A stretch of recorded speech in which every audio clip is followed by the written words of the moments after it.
जय हिंद दोस्तों कैसे हैं आप लोग। इस लेक्चर में मैं वर्ण आश्रम डिस्कस करूंगा दोस्तों, है ना।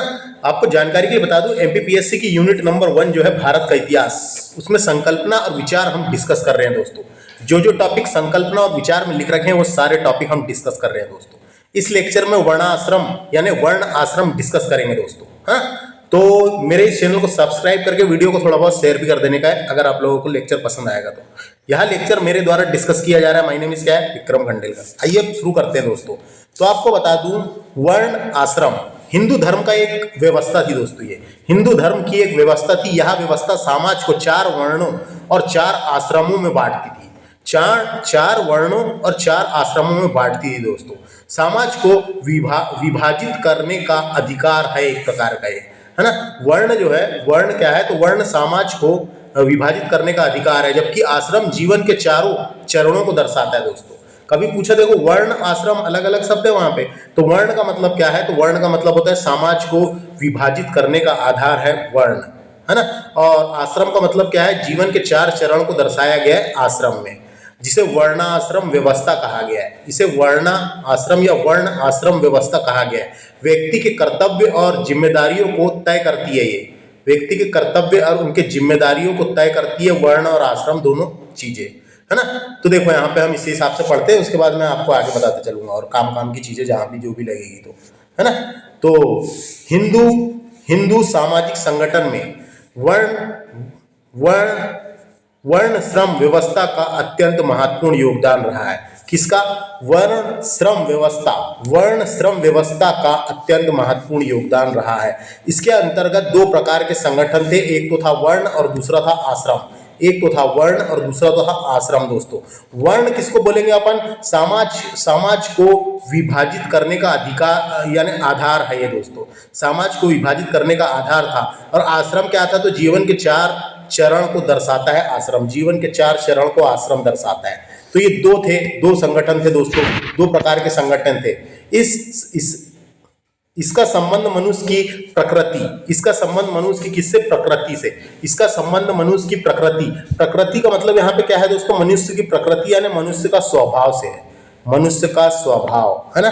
इसका संबंध मनुष्य की प्रकृति यानी मनुष्य के स्वभाव तथा प्रशिक्षण से है दोस्तों। प्रशिक्षण का मतलब क्या क्या होता है, तो इसका मतलब शिक्षा होता है ना। इसका मतलब ट्रेनिंग होता है, अपन पढ़े, है ना। तो प्रशिक्षण से था। और ये हिंदू सामाजिक संगठन के आधार स्तंभ थे दोस्तों। और ये हिंदू सामाजिक संगठन के आधार स्तंभ थे, ये पता होना, है ना। वर्ण व्यवस्था समाज के विभिन्न श्रेणियों में लोगों को कार्यों का उचित बंटवारा करके, कार्यों का उचित बंटवारा करके सामाजिक संगठन बनाए रखने के लिए किया गया था। सामाजिक संगठन बनाए रखने के लिए किया गया था दोस्तों। तो ये फैक्ट समझना, इसमें क्या है, वर्ण व्यवस्था समाज के विभिन्न श्रेणियों के लोगों के कार्य, यहाँ पे क्या बात आ रही है, लोगों के कार्य का उचित बंटवारा करके सामाजिक संगठन बनाए रखने के लिए किया गया था। उसके बाद देखो यहाँ पे क्या लिखा है, वर्ण का शाब्दिक अर्थ होता है दोस्तों वर्ण करना या चुनना, या इसका मतलब ऋग्वेद में रंग भी बताया गया है, रंग, है ना। वर्ण का मतलब रंग, है ना। तो वर्ण करना, चुनना या रंग, इसका अर्थ होता है। वर्ण का तात्पर्य वृत्ति या व्यवसाय चयन से है दोस्तों। वृत्ति का मतलब क्या है यहाँ पे, ये पता होना। वृत्ति क्यों लिखा है यहाँ पे? वृत्ति का मतलब दोस्तों कार्य से है। कार्य, जो कार्य करते हैं, कार्य हो गया, है ना, कार्य बोल सकते हैं, या फिर व्यापार, है ना, व्यापार, कार्य या व्यापार से है दोस्तों, है कि नहीं। तो वर्ण का तात्पर्य नहीं, यानी वर्ण का तात्पर्य वृत्ति या व्यवसाय चयन से है। कार्य या व्यापार का चयन कर सकते हैं वृत्ति के अंतर्गत, या फिर व्यवसाय का चयन कर सकते हैं, तो इससे था दोस्तों। ऋग्वेद में वर्ण शब्द का प्रथम प्रयोग रंग यानी कलर के लिए प्रयुक्त हुआ था दोस्तों। मैंने बताया था, ऋग्वेद में वर्ण शब्द का प्रथम प्रयोग कलर के लिए हुआ था दोस्तों। कलर के लिए हुआ था, कभी पूछा जा सकता है ना। वर्ण व्यवस्था का सबसे पहले उल्लेख ऋग्वेद के 10वें मंडल में मिलता है। ऋग्वेद के 10वें मंडल में पुरुष सूक्त में वर्ण व्यवस्था का उल्लेख किया गया है, तो उसमें इसे रंग कहा गया है, रंग। कालांतर में वर्ण शब्द वृत्ति का सूचक बन गया दोस्तों। कालांतर में वर्ण शब्द जो है यहाँ पे वृत्ति का सूचक बन गया। वृत्ति यानी कार्य का, व्यापार का सूचक बन गया। कौन कैसा कार्य कर रहा है, कौन कैसा व्यापार कर रहा है, उसका सूचक बन गया दोस्तों बाद में, कालांतर में, बाद में, है ना। तो ये समझ में आया क्या। तो उसके बाद देखो क्या होता है, वर्ण व्यवस्था जो है, वर्ण व्यवस्था समाज को 4 वर्णों में बांटती है दोस्तों। देखो संपूर्ण समाज 4 वर्णों में विभाजित है ना, तो बांटती है। ये वर्ण ऐसे हैं तो जैसे ब्राह्मण, क्षत्रिय, वैश्य और क्षूद्र, है ना। ब्राह्मण, क्षत्रिय, वैश्य और क्षूद्र। वर्ण व्यवस्था जो है जीवन के 4 आश्रमों में बांटती है ना। वर्ण आश्रम व्यवस्था जो है जीवन के 4 आश्रमों में बांटती है। तो आश्रम अपन बाद में पढ़ेंगे, अभी ये अपन वर्ण पढ़ रहे हैं तो वर्ण को ही डिस्कस करते हैं ना। तो वही मैं बता रहा था आपको, वर्ण व्यवस्था जो है वैदिक धर्म का आधार रही थी दोस्तों। तो यह 4 चीज समझ में आया। वर्ण व्यवस्था के उत्पत्ति के संबंध में सिद्धांत दिए हुए हैं दोस्तों, कि वर्ण व्यवस्था की उत्पत्ति कैसे हुई उसके संबंध में सिद्धांत दिए हुए हैं। तो वर्ण व्यवस्था की उत्पत्ति के कई सिद्धांत है दोस्तों। इनमें से कुछ सिद्धांत पौराणिक है और कुछ सिद्धांत सामाजिक विकास के वैज्ञानिक विश्लेषण पर आधारित है दोस्तों। सामाजिक विकास के वैज्ञानिक विश्लेषण पर आधारित है ना। तो देखो यहाँ पे सबसे पहले दामे की मात्रा दैवीय सिद्धांत। इस सिद्धांत का प्रतिपादन ऋग्वेद, महाभारत, गीता आदि ग्रंथों में मिलता है दोस्तों।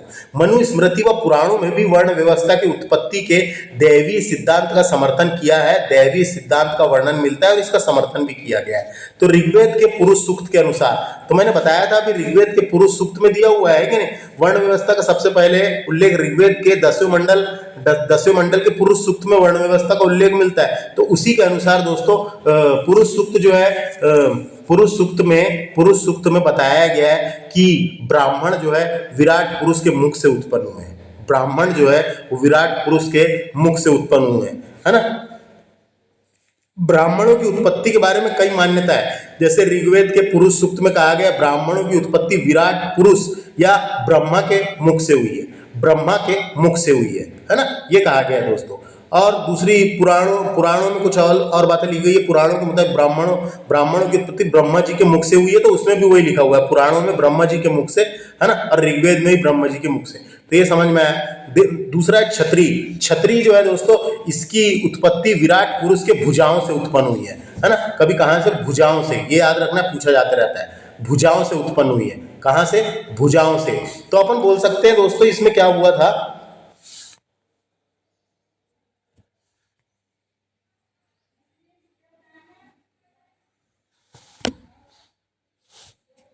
तो समझ में आ गया। क्षत्रिय की उत्पत्ति विराट पुरुष के भुजाओं से उत्पन्न हुई है दोस्तों, भुजाओं से। वैश्य जो है विराट पुरुष के जांघों से उत्पन्न हुए। क्षुद्र जो है विराट पुरुष के पैरों से उत्पन्न हुए, है ना, पैरों से उत्पन्न हुए। ये दैवीय सिद्धांत के मुताबिक ये पता चलता है हमको, है ना। तो अपन बोल सकते हैं वर्ण व्यवस्था भारत के 4 पारंपरिक समाज वर्गों में थी दोस्तों। भारत के 4 पारंपरिक वर्गों में से थी। तो जैसे ब्राह्मण जिसे पुरोहित वर्ग भी कहा गया, ब्राह्मण को पुरोहित वर्ग भी कहा गया है, ये विराट पुरुष के मुख से उत्पन्न हुई थी। क्षत्रिय जो है दोस्तों, क्षत्रिय इसे कुलीन वर्ग कहा गया है। कौन सा, कुलीन वर्ग का मतलब ऐसा वर्ग जो, कुलीन का मतलब मैंने बताया था, कुलीन वर्ग ऐसे वर्ग होते हैं जो कि यानी कुलीन वर्ग ऐसे वर्ग होते हैं जो खानदानी होते हैं या फिर उत्तम कुल में पैदा होते हैं, उन्हें कुलीन कहा गया है ना। उसके बाद वैश्य, तो वैश्य दोस्तों ये सामान्य वर्ग आते थे। वैश्य के अंतर्गत विराट पुरुष के जांघों से उत्पन्न हुए, है ना, सामान्य वर्ग आते थे। और क्षुद्र के अंतर्गत सेवक वर्ग आते थे दोस्तों, क्षुद्र के अंतर्गत सेवक वर्ग आते थे। तो ये बताया गया दोस्तों, इसको याद रखना है। तो ये एक सिद्धांत है जिसका नाम है दैवीय सिद्धांत, याद रखना है। इसके अलावा एक और सिद्धांत है कर्म का सिद्धांत। कर्म का सिद्धांत क्या कहता है, इसको समझते हैं अपन। कर्म का सिद्धांत क्या कहता है, तो भिन्न भिन्न कर्मों के आधार पर विभिन्न वर्गों का विभाजन किया गया दोस्तों। विभिन्न वर्गों का विभाजन किया गया, कर्मों के आधार पर किया। कर्मों के आधार के यानी काम के आधार पर, कौन कैसा काम कर रहा है ना, काम के आधार पर। जैसे यज्ञ आदि के लिए ब्राह्मण, सुरक्षा के लिए क्षत्रिय, है ना, क्षत्रिय सुरक्षा के लिए क्षत्रिय दोस्तों। क्षत्रिय हमेशा देश के यानी पहले से ही सुरक्षा और संरक्षण देने का काम किए क्षत्रियों ने, है ना। तो क्षत्रिय सुरक्षा क्षत्रिय के लिए। और शेष जनता को विष कहा गया। शेष जनता जो है विष, शेष जनता विष, ये याद रखना है। शेष जनता को विष कहा गया है यहाँ पे, शेष जनता को विष। तो ये भिन्न भिन्न कर्मों के आधार पर विभिन्न वर्गों का विभाजन किया गया था, है ना। यज्ञ आदि के लिए ब्राह्मण, सुरक्षा के लिए क्षत्रिय और शेष जनता विष कहलाई, विष के लिए, ये याद रखना है। तो वर्ण व्यवस्था का विकास देखते हैं अपन। वर्ण व्यवस्था के विकास के दृष्टिकोण से वैदिक काल को दो भागों में बांटा जाता है दोस्तों। एक तो है ऋग्वैदिक काल, दूसरा उत्तर वैदिक काल। काय के लिए? वर्ण व्यवस्था के विकास की दृष्टिकोण से देखें तो, है ना। तो एक होता है दोस्तों ऋग्वैदिक काल। तो ऋग्वैदिक काल में अपने को क्या याद रखना है? ऋग्वैदिक काल में क्या था? प्रारंभिक ऋग्वैदिक काल में केवल 3 वर्ण ही थे दोस्तों। केवल कितने? 3 वर्ण नहीं थे, ब्रह्मा, क्षत्र और विश्व। 3 ही वर्ण थे, एक था ब्रह्मा, क्षत्र और विश्व, 3 ही वर्ण थे, है ना। इस काल में व्यवसाय जो है, खान पान, विवाह, अंतर्विवाह आदि के ऊपर किसी प्रकार का प्रतिबंध नहीं था। कब? ऋग्वैदिक काल में किसी प्रकार का प्रतिबंध नहीं था। जैसे कि व्यवसाय के ऊपर कोई भी व्यवसाय कर सकते हैं, खान पान, विवाह, अंतर्विवाह के लिए भी इसके ऊपर भी किसी प्रकार का प्रतिबंध नहीं था। वर्ण व्यवस्था का जन्म अथवा वंश पर आधारित ना होकर व्यक्ति के गुण और कर्म पर आधारित था।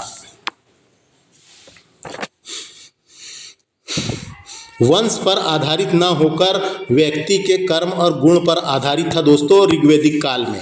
क्या यानी वंश के आधार पर नहीं था, व्यक्ति के गुण और कर्म के आधार पर था। ये याद रखना है ऋग्वैदिक काल में। ऋग्वैदिक काल से जितनी चीज़ बताया है समझ में आया क्या? आ गया होगा।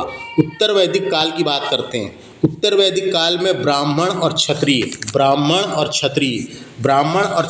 उपनयन संस्कार में गायत्री मंत्र की दीक्षा, है ना। यहाँ पे लिखा हुआ है उपनयन संस्कार होता है दोस्तों। उपनयन संस्कार के दौरान गुरु अपने शिष्य को गायत्री मंत्र की दीक्षा देता है ना। इस दीक्षा को गुरु दीक्षा कहा जाता है। गायत्री मंत्र को गुरु मंत्र भी कहा जाता है, वो बताया गया है यहाँ पे, है ना। ये बताया गया है। तो यहाँ क्षत्रियों के लिए बताया गया है दोस्तों, ब्राह्मण से क्षत्रियों के लिए बताया गया है। समझ में आया? उपनयन संस्कार क्या है पूछा जा सकता है। गायत्री मंत्र की दीक्षा, इसीलिए इसको दीक्षा भी कहा गया, गुरु दीक्षा भी कहा गया है। तथा वैश्य की पहचान के लिए यज्ञोपित या जनेऊ का विधान था दोस्तों, है ना। काय का विधान था? ये है यज्ञोपवीत और जनेऊ का विधान था। क्या है दोस्तों ये? यज्ञोपवीत का मतलब होता है पवित्र धागा या ऊपरी वस्त्र। जो ऊपरी वस्त्र पहनते थे या पवित्र धागा, यहाँ पे ऐसा शरीर में ऊपर छाती में जो एक धागा बांधते हैं कमर से लेते हुए जो जाता है वाला धागा को कहा गया ये, है ना। तो यज्ञोपवीत पवित्र धागा या ऊपरी वस्त्र होता था, इससे पहचान की जाती थी। इसे ही जेनेऊ कहा गया। जेनेऊ का मतलब किसे कहा गया? इसी को कहा गया। किसको? यज्ञोपवीत को कहा गया जेनेऊ। कहीं पूछा जा सकता है। तो ये पवित्र धागा होता था एक, है ना। यह वस्त्र जो शर्ट के अंदर पहनते हैं, रखते थे शरीर में, वाला धागा दोस्तों का विधान था दोस्तों, वैश्य की पहचान के लिए, है ना। वैश्य की पहचान के लिए धागा के बारे में बताया गया। इस काल में वर्णों के बीच भेदभाव होना शुरू हुआ थोड़ा। इस काल में वर्णों के बीच भेदभाव दोस्तों, भेदभाव देखने को मिलता है। इस काल में वर्णों के बीच भेदभाव देखने को मिलता है ना। उसके अलावा सर्वोच्च स्थान पर ब्राह्मण, फिर क्षत्रिय और उसके बाद वैश्य का स्थान था। और क्षुद्र वर्ग को पृथक रखा गया था क्योंकि भेदभाव देखने को मिला दोस्तों। यहाँ पे इनको तीनों वर्णों का सेवक कहा गया है। ये जो तीनों वर्ण है दोस्तों, ये ब्राह्मण, क्षत्रिय और वैश्य, इनका सेवक कहा गया है ना। तो क्षुद्र वर्ग को पृथक रखा गया और इसे तीनों वर्गों का सेवक बताया गया है। सेवक बताया दोस्तों, उत्तर वैदिक काल में इनको सेवक बताया है। समझ में आया? उसके बाद देखिए मध्यकाल आता है दोस्तों। फिर मध्यकाल नहीं, महाकाव्य काल आया। महाकाव्य काल में इसका स्वरूप उत्तर वैदिक काल के समान ही था। उत्तर वैदिक काल यानी यहाँ पे जैसा था वैसे ही था। उत्तर वैदिक काल में भी उत्तर वैदिक काल के समान ही था। फिर सूत्र काल आता है दोस्तों। फिर कौन सा काल आया? सूत्र काल। सूत्र काल का मतलब है दोस्तों, यहाँ पे सूत्र काल कहा गया। सूत्र काल की अवधि माना गया है 600 ईसा पूर्व से 300 ईसा पूर्व। 600 ईसा पूर्व से 200 ईसा पूर्व भी लिखा है कई जगह, लेकिन 300-200 याद रखना है।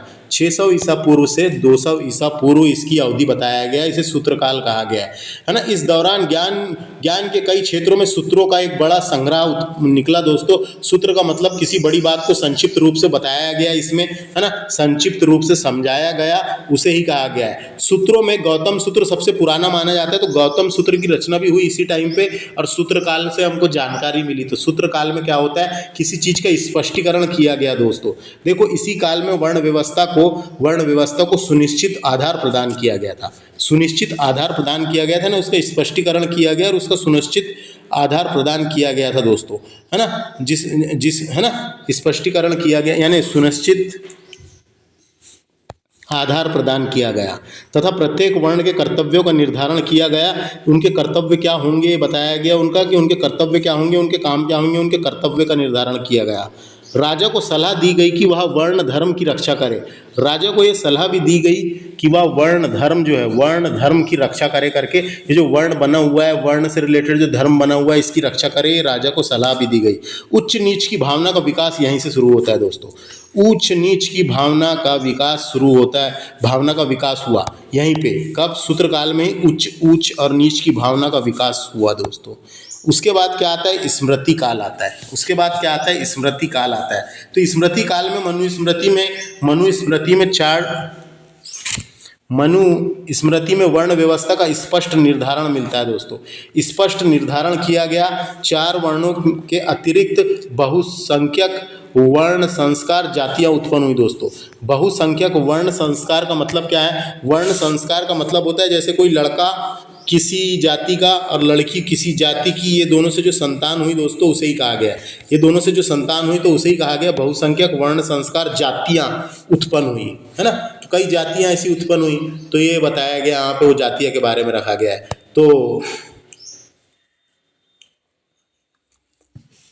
तो समझ में आ गया, 4 वर्णों के अतिरिक्त बहुसंख्यक वर्ण संस्कार जातियां उत्पन्न हुई थी दोस्तों। तो वर्ण व्यवस्था से इतनी चीजें दी हुई है, वर्ण व्यवस्था से इतनी चीजें अपने को एग्जाम ओरिएंटेड याद रखना है ना। कर्म के आधार पर वर्णों को बांटा गया था। वर्ण व्यवस्था का मतलब समझ में आया। वर्ण व्यवस्था की उत्पत्ति के इसमें कई सिद्धांत दिए हुए थे, है ना, तो वही सिद्धांत से हमको पता चलता है। वर्ण व्यवस्था समाज को 4 वर्ग में बांटती थी। ये वर्ग थे ब्राह्मण, क्षत्रिय, वैश्य, शूद्र। वो वर्ण व्यवस्था, है ना, इतनी चीजें याद रखना है काम की बस। वैदिक धर्म का आधार थी वर्ण व्यवस्था, वैदिक धर्म का आधार थी वर्ण व्यवस्था। तो वर्ण व्यवस्था से इतनी चीजें याद रखने लायक जो भी मैंने बताया काम की, है ना, बताने की कोशिश की हूँ। अब बात करते हैं अपन आश्रम व्यवस्था की। कहाँ गया ये दोस्तों, आश्रम व्यवस्था, है ना। तो आश्रम व्यवस्था हिंदू धर्म में जीवन के 4 चरणों का वर्णन किया गया है दोस्तों। जीवन के 4 चरणों का वर्णन किया गया है इसमें।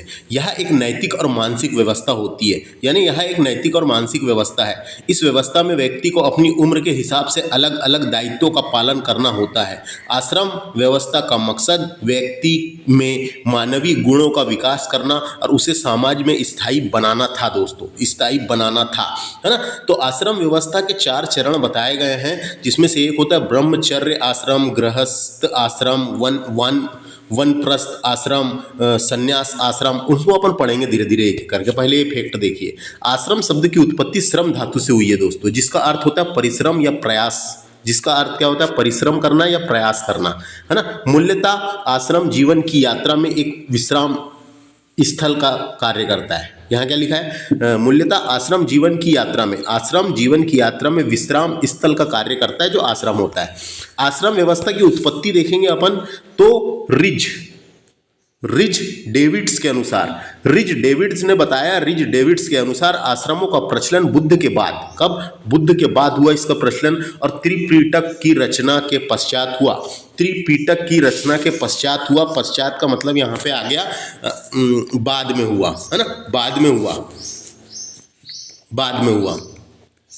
है ना, तो बाद में हुआ। तो यहाँ पे क्या समझ में आया दोस्तों, बुद्ध के बाद और त्रिपिटक की रचना के पश्चात हुआ ये पता रहना चाहिए, परंतु इसका यह मत सही नहीं है, परंतु इसका यह मत सही नहीं है, ये भी पता चला।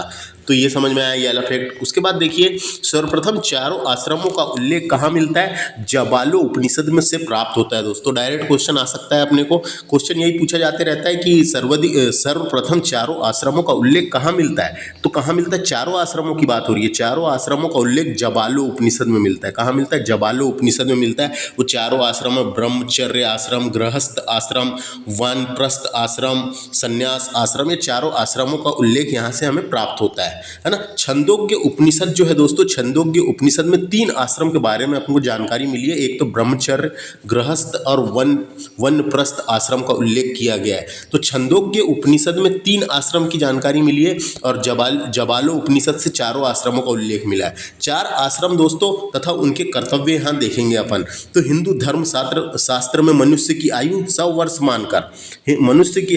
वर्ष मानकर प्रत्येक आश्रम की आयु 25 वर्ष निर्धारित किया गया था। प्रत्येक आश्रम की आयु 25 वर्ष निर्धारित किया गया था दोस्तों, 100 वर्ष मानकर। समझ में आ गया। चारों आश्रमों को देखते हैं एक एक करके। सबसे पहला है दोस्तों, सबसे पहला आश्रम कौन सा है? ब्रह्मचर्य आश्रम। ब्रह्मचर्य आश्रम, ब्रह्मचर्य का मतलब यहाँ पे जीवन की वह अवस्था है दोस्तों जिसमें विद्यार्थी अध्ययन करते समय ब्रह्मचर्य का पालन करता है। जिसमें विद्यार्थी अध्ययन करते समय ब्रह्मचर्य का पालन करता है। यह कठोर शिक्षा का समय था दोस्तों। ये जो था ब्रह्मचर्य आश्रम में कठोर शिक्षा का समय था, जहाँ विद्यार्थी शिक्षा या गुरु के साथ रहते थे। जहाँ विद्यार्थी शिक्षक या गुरु के साथ रहते थे, शिक्षक या गुरु के साथ रहते थे और धार्मिक ज्ञान तथा शिल्प सीखते थे। धार्मिक ज्ञान सीखते थे और शिल्प सीखते थे दोस्तों। तो ये समझ में आ गया, इसे ही बोला गया ब्रह्मचर्य आश्रम दोस्तों। ब्रह्मचर्य का मतलब क्या होता है यहाँ पे? एक प्रकार का कि जैसे परमात्मा से विचारना, परमात्मा की हर समय विचारना या सदा उसका ध्यान करते रहना। जो परमात्मा है, भगवान का ध्यान करते रहना या परमात्मा के सदा उसका ध्यान करते रहना, परमात्मा का, है ना। यह एक धार्मिक प्रतिज्ञा होती थी दोस्तों। धार्मिक प्रतिज्ञा है। ब्रह्मचर्य का पालन करने वाले व्यक्ति को ब्रह्मचारी कहा जाता है। जो ब्रह्मचर्य का पालन करता है उसे ब्रह्मचारी कहा जाता है दोस्तों, है ना। तो प्राचीन की आश्रम व्यवस्था के अनुसार जीवन की प्रथम 25 वर्ष की अवधि में व्यक्ति के द्वारा विद्याधन के साथ साथ ब्रह्मचर्य व्रत का पालन भी किया जाता है। ब्रह्मचर्य व्रत का पालन भी किया जाता है। इसीलिए इसे ब्रह्मचर्य आश्रम कहा गया दोस्तों। इसीलिए इसे ब्रह्मचर्य आश्रम कहा गया। ब्रह्मचर्य का अर्थ है व्यक्ति के मनोदैहिक अव्यय संस्था की सुचिता शक्ति प्राप्त करना, है ना। ये उसका अर्थ बताया गया है दोस्तों। तो देखो यहाँ पे क्या लिख रखा है अपने को, नोट्स के हिसाब से देखें अपन। तो प्रथम आश्रम है ये, है ना, तथा विद्याधन का काल है। विद्याधन का काल है, मैंने बता दिया था ना कि इस अवधि में व्यक्ति के द्वारा विद्याधन के साथ साथ ब्रह्मचर्य व्रत का पालन भी किया जाता है। तो विद्याधन का काल है।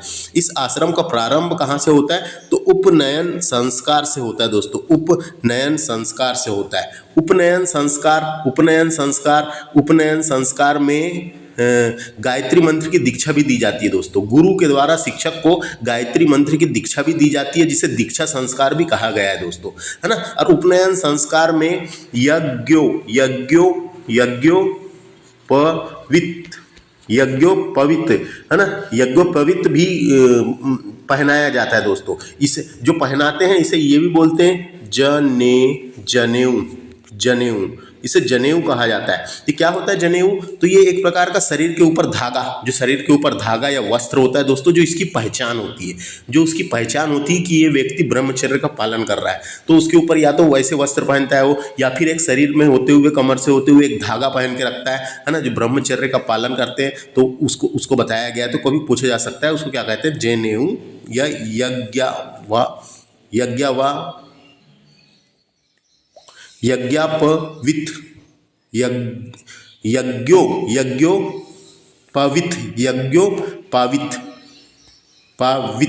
है ना, का विधान होता है दोस्तों एक प्रकार का, जिसमें वैश्य की पहचान होती है कि इसकी धारण करता है, वस्त्र की पहचान या धागा होता है दोस्तों। ये समझ में आ गया। तो गुरु के समीप रहकर विद्या अध्ययन करना ही ब्रह्मचर्य का पालन है।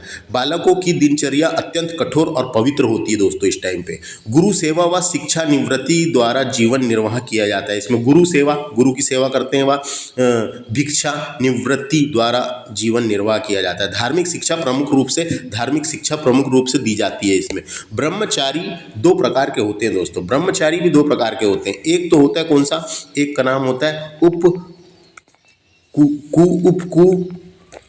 उपकुर्वण होता है दोस्तों। ये ब्रह्मचार्य समाप्त होने पर गृहस्थ आश्रम में प्रवेश करता है। जो इसके बाद वाला आश्रम होता है दोस्तों, गृहस्थ आश्रम में प्रवेश करता है और गुरु के समर्थन के अनुसार दक्षिणा लेता है। लेता है। उसके बाद दूसरा नैष्टिक दूसरा ब्रह्मचारी होता है नैष्टिक। ये जीवन पर्याप्त गुरु के साथ रहता है, जीवन के पर्यंत, यानी इसके बाद कौन सा, ये ब्रह्मचर्य आश्रम के बाद गुरु के साथ ही रहता है ये, और उनकी सेवा या विद्याधन करता है, उन्हीं के साथ रहता है। उन्हें क्या कहा गया है, अंतेवासी कहा गया है। जो उन्हीं के साथ रहता है, गुरु के साथ ही रहता है हर समय, उसको बोलते हैं अंतेवासी कहा गया है। उसे अंतेवासी कहा गया, ये पता होना। दो प्रकार के ब्रह्मचारी की बात कही गई है ना। अध्ययन समाप्त के पश्चात ब्रह्मचारी स्नान करता है। अध्ययन समाप्त के पश्चात जो ब्रह्मचारी होता है वो स्नान करता है, और यह अध्ययन के अंत तक सूचक था।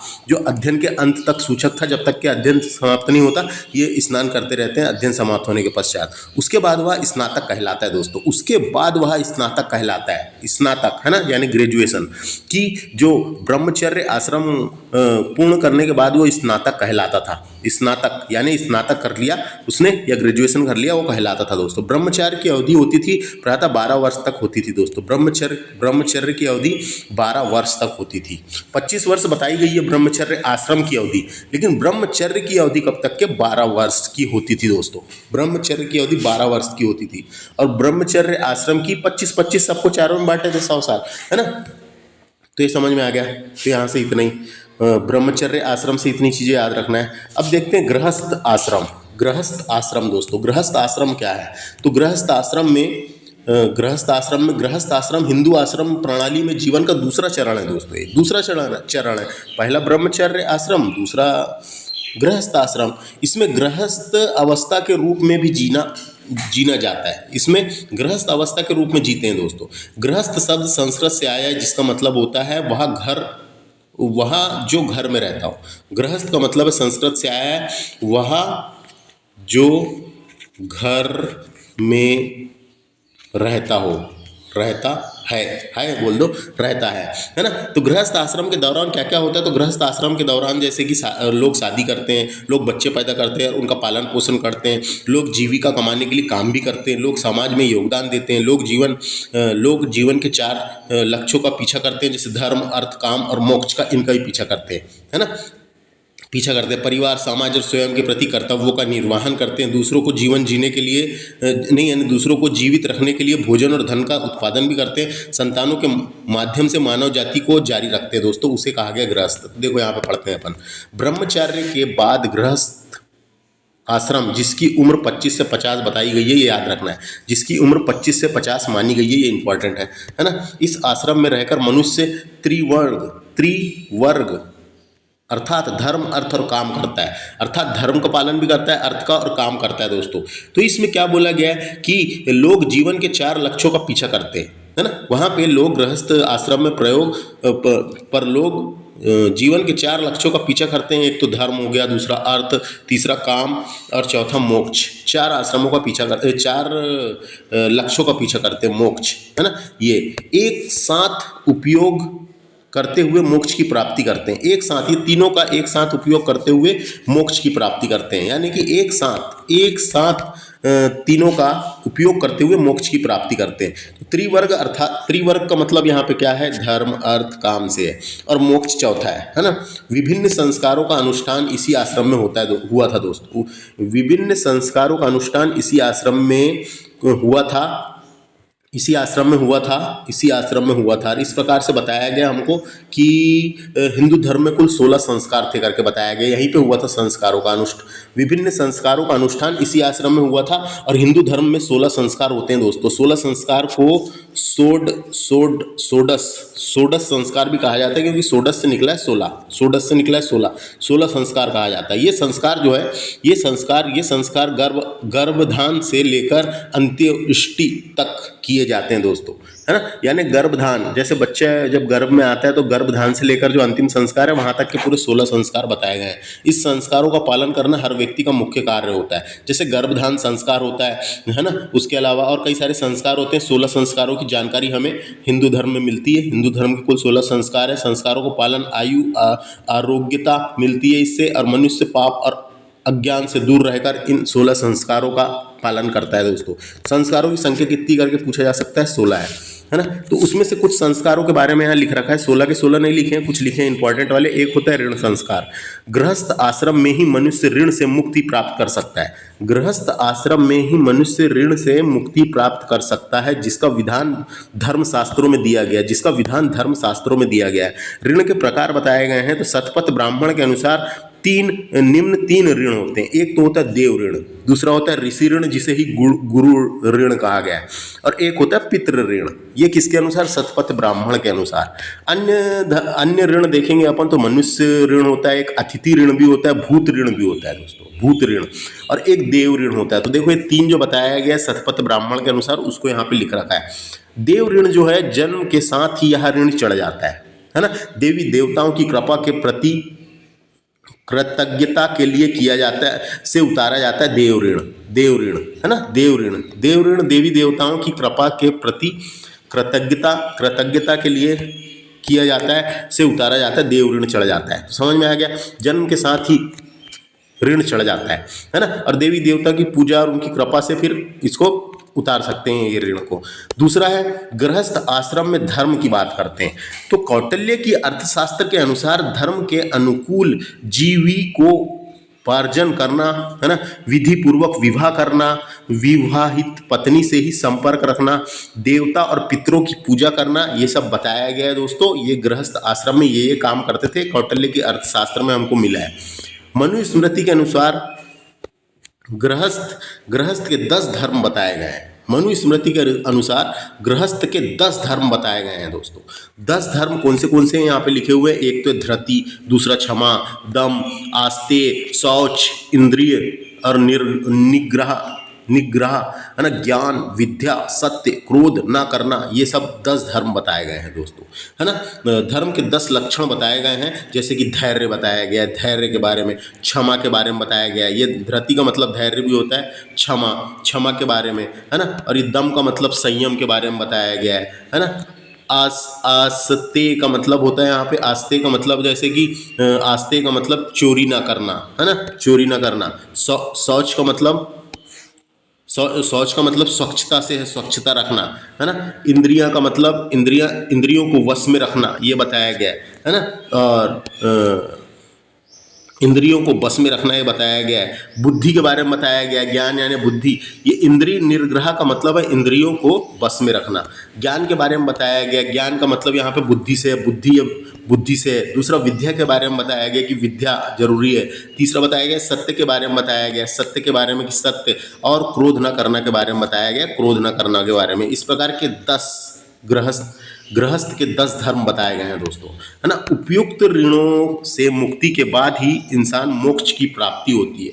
उपयुक्त ऋणों के मुक्ति के बाद ही मोक्ष की प्राप्ति होती है। मोक्ष का मतलब दोस्तों किसी तरीके के बंधन में ना होना, कोई बंधन में ना होना, किसी तरीके के बंधन में ना होना, मुक्ति, है ना, मुक्ति पाना, है ना। तो यही एक प्रकार से उपयुक्त चरणों यानी उपयुक्त ऋणों से मुक्ति के बाद ही मोक्ष की प्राप्ति होती है, ऐसा माना गया। तो ये समझ में आ गया। ये है गृहस्थ आश्रम के बारे में इतनी जानकारी यहाँ पे लिख रखी है जो मैंने आपको बताया, इसको देख लेना एक बार आप। अब बात करते हैं अपन पंच महायज्ञ की, जिसे यज्ञ भी कहा गया है। देखो दोस्तों, पंच महायज्ञ इसके बारे में बताया गया जिसे यज्ञ कहा गया है। इसका उल्लेख स्मृति यानी मनुस्मृति में मिलता है। कहाँ मिलता है? मनुस्मृति में मिलता है। परंतु इसका मूल यजुर्वेद के शतपथ ब्राह्मण में भी है। इसका मूल जो है ना, ये सबसे मूल कहाँ पे मिला है, ये इसका मूल यानी पुराना यजुर्वेद के शतपथ ब्राह्मण में है। वैदिक धर्म में विश्वास करने वालों के लिए उन्हें हर दिन 5 यज्ञ करने रहते थे। उन्हें हर दिन 5 यज्ञ करने रहते थे। करते रहने के लिए मनु स्मृति में यहाँ मंत्र दिया गया है। मनु स्मृति में यहाँ मंत्र दिया गया है, ये श्लोक दिया गया है, ये मंत्र दिया गया है। ये मंत्र में ही 5 यज्ञों के बारे में बताया गया है दोस्तों। जैसे कि है अध्यापन ब्रह्म यज्ञ, पितृ यज्ञस्तु तर्पण, है ना, तर्पण। तो ये इसका मतलब 1 यज्ञ 2 यज्ञ। उसके बाद है होमो देवो, ये तीसरा यज्ञ, बलि भवतो चौथा यज्ञ, और नयोग्यो अतिथि पूजन ये 5वां यज्ञ। तो ये 5 यज्ञ ये श्लोक में बताया गया है ना। यहाँ मंत्र दिया गया था, ये मंत्र को एक बार पढ़ना है आपको। अध्यापन ब्रह्म यज्ञ, पितृ यज्ञस्तु तर्पण, होमो देवो बलि भवतो नयज्ञो अतिथि पूजन, ये इसको पढ़ना है। तो इसका मतलब यहाँ पे 5 यज्ञों के बारे में बताया गया। 1 है, ये 2 है, ये 3 है, ये 4 है, ये 5 है। देखो यहाँ पे पंच महायज्ञ में 5 यज्ञों के बारे में बताया गया है। तो सबसे पहले देखते हैं अपन ब्रह्म यज्ञ के बारे में बताया है ना। तो ब्रह्म यज्ञ दोस्तों, ब्रह्म यज्ञ का मतलब होता है ध्यान करना और निरोगी रहना, ध्यान करना और निरोगी रहना, ध्यान करना और निरोगी रहना। पितृ यज्ञ की बात करेंगे अपन। पितृ यज्ञ में माता पिता की सेवा करना, पितृ यज्ञ में माता पिता की सेवा करना। उसके बाद है देव यज्ञ दोस्तों। देव यज्ञ जो है इसमें हवन कर प्रकृति को शुद्ध करना, हवन कर प्रकृति को शुद्ध करना, ये बताया गया है। उसके बाद भूत यज्ञ है दोस्तों, एक भूत यज्ञ। भूत यज्ञ में क्या है, बलि है ना, पशुओं की सेवा करना, है ना, पशुओं की सेवा करना। बलि वैश्व देव यज्ञ भी कहा गया है इसे, बलि वैश्व देव यज्ञ भी कहा गया है ना। तो पशुओं की सेवा करना ये बताया गया है इसमें। उसके बाद एक है दूसरा मनुष्य यज्ञ दोस्तों। मनुष्य यज्ञ जो है इसमें अतिथि यज्ञ भी कहा गया है। ज्ञानी से संगत और भूखे को भोजन कराना इसमें बताया गया है। ज्ञानी से संगत और भूखे को भोजन कराना इसमें बताया गया। इसी को डिटेल में बताया गया है। मैं यहाँ पे आपको समझा के बताता हूँ दोस्तों। मैं यहाँ पे समझा के बताता हूँ। तो देखो क्या है यहाँ पे, सबसे पहले पंच महायज्ञ, यानी कि इसमें जो है ब्रह्म यज्ञ, देव यज्ञ, पितृ यज्ञ और अतिथि यज्ञ और भूत यज्ञ, पांचों महायज्ञ नित्य रूप से करने का विधान बताया गया है ना। तो ये महायज्ञ कैसे किया जाए उसके बारे में बताया गया। सबसे पहले देखते हैं अपन ब्रह्म यज्ञ की। इसको बोलते हैं संध्या उपासना। इसमें वेदों का अध्ययन किया जाता है, जिसमें यज्ञों के माध्यम से व्यक्ति प्राचीन विद्वान ऋषियों के प्रति कृतज्ञता ज्ञापित करता था, और स्वाध्याय इसका प्रमुख तत्व है। स्वाध्याय इसका प्रमुख तत्व है दोस्तों, स्वाध्याय इसका प्रमुख तत्व है। तो ये समझ में आ गया ब्रह्म यज्ञ में क्या होता है। संध्या उपासना करना, है ना। वेदों का अध्ययन करते थे और इसमें ऋषियों की उपासना करते थे। प्राचीन विद्वान ऋषियों के प्रति कृतज्ञता ज्ञापित करके स्वाध्याय इसका प्रमुख तत्व था। ये याद रखना, ब्रह्म यज्ञ। दूसरा होता है पितृ यज्ञ दोस्तों। पितृ यज्ञ में जो है तर्पण कहा गया है इसको, पितृ यज्ञ को तर्पण भी कहा गया है।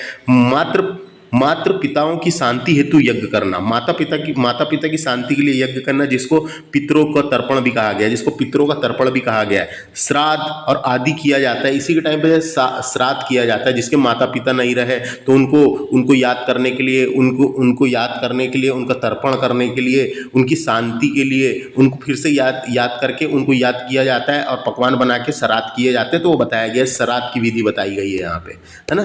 तो श्राद्ध जो करते हैं ना, अभी श्राद्ध का जो महीना चलता है, श्राद्ध के महीने में श्राद्ध जो करते हैं माता पिता के लिए, तो ये उसे कहा गया पितृ यज्ञ। तीसरा है देव यज्ञ।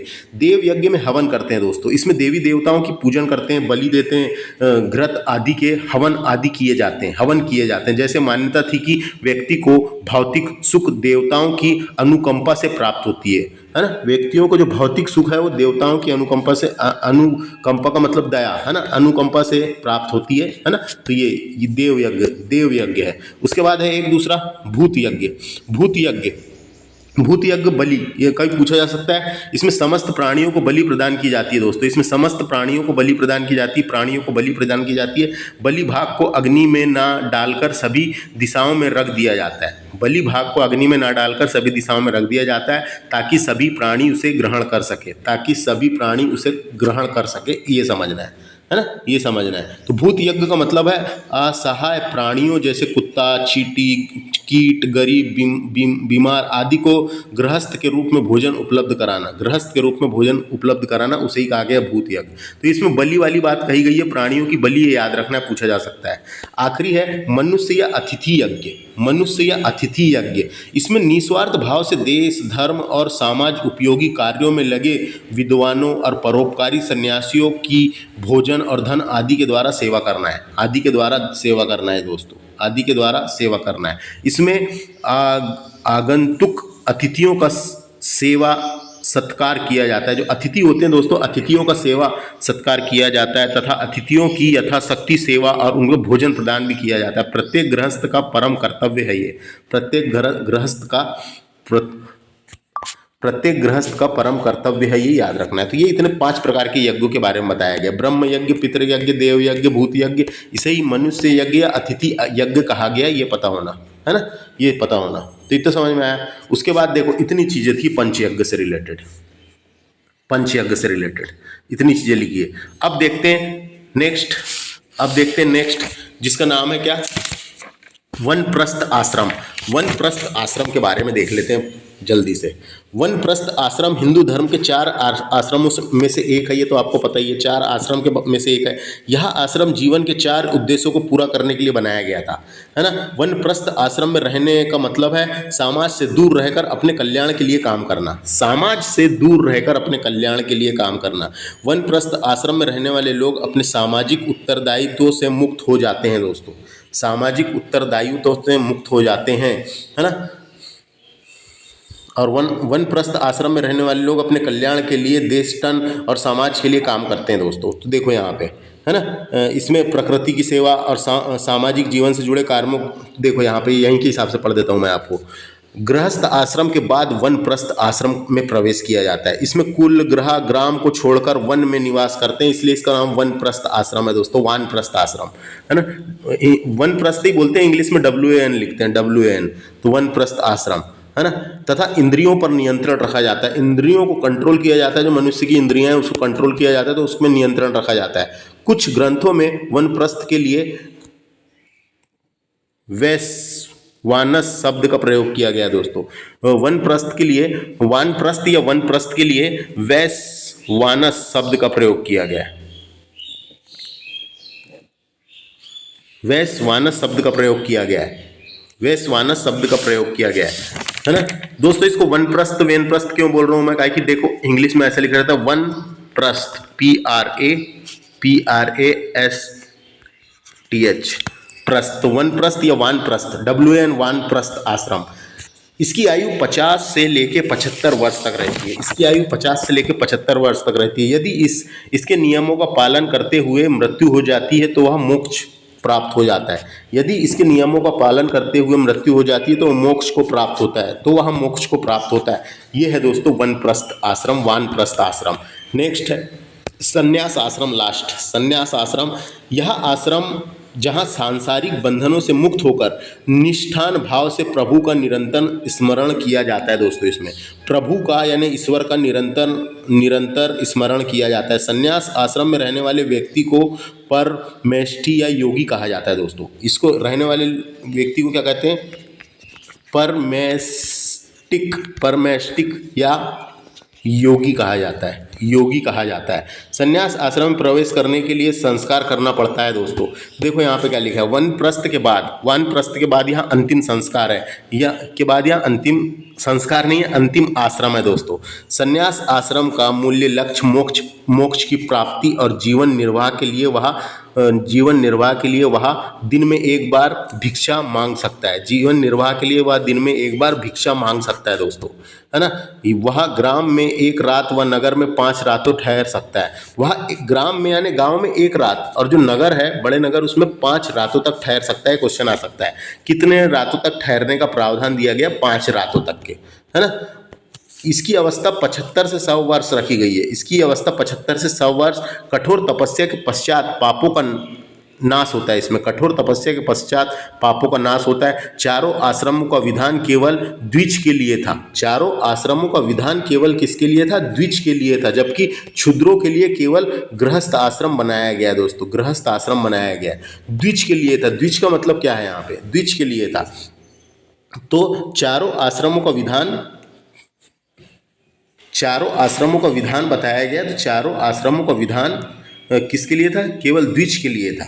चारों आश्रमों का विधान केवल द्विज के लिए था। तो चारों आश्रमों का तो आश्रम व्यवस्था में दोस्तों ब्राह्मण, क्षत्रिय और वैश्य समाज के लोग शामिल होते थे। ब्राह्मण, क्षत्रिय और वैश्य समाज के लोग शामिल होते थे दोस्तों। जबकि क्षुद्रों के लिए केवल गृहस्थ आश्रम बनाया गया था। चारों आश्रमों का विधान केवल द्विज के लिए था। द्विज के लिए कौन कौन से द्विज? संन्यास आश्रम का विधान केवल द्विज के लिए था का मतलब है यहाँ पे द्विज का मतलब यहाँ पे आ गया, एक तो ब्राह्मण और क्षत्रिय के लिए था, है ना, ये समझ में आ गया, ब्राह्मण और क्षत्रिय के लिए था, इतना याद रखना है, द्विज के लिए था। जबकि क्षुद्रों के लिए केवल गृहस्थ आश्रम बनाया गया था दोस्तों, ये याद रख सकते हैं। तो इस तरीके से नेक्स्ट लेक्चर में हम पुरुषार्थ डिस्कस करेंगे। इस लेक्चर में इतना ही दोस्तों हमने डिस्कस किए आश्रम व्यवस्था के बारे में जाने, वर्ण और आश्रम दोनों के बारे में अपन ने जाने। लेक्चर कैसा लगा कमेंट करके बता सकते हैं, है ना। लेक्चर काफ़ी इंपॉर्टेंट था, टॉपिक मेंशन है एमपीपीएससी के सिलेबस में। मिलते हैं नेक्स्ट लेक्चर में। थैंक्स फॉर वाचिंग दोस्तों। जय हिंद, जय भारत।